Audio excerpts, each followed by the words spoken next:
भारतआ गोथै सहनिफ्राय गथ' जोनोम होनायनि सायाव सं दाननो आखायाव लादों। खुलुमबाय, स्टुडिय'आव आं आमिना सरगियारि। नंगौ, भारतआ गोथै सहनिफ्राय गथ' जोनोम होनायनि सायाव सं दाननो लादों।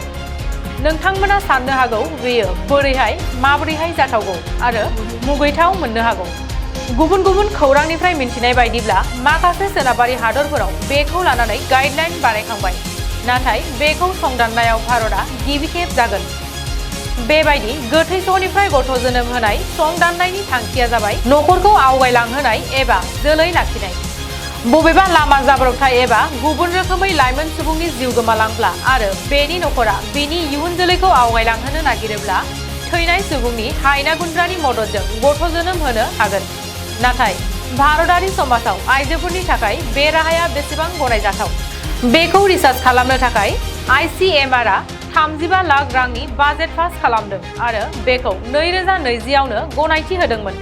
नाथाय कर'नानि जाहोनाव प्रजेक्टआ थांनाय जानुवारि 2022 आव जागायो। बे रिसार्चआव थैनाय सुबुंनि देहायाव जोला हायना गुन्द्राया बेसेबां समसिम गोथाङै थायो बेफोरखौ मोनथिनो नाजानाय जागोन।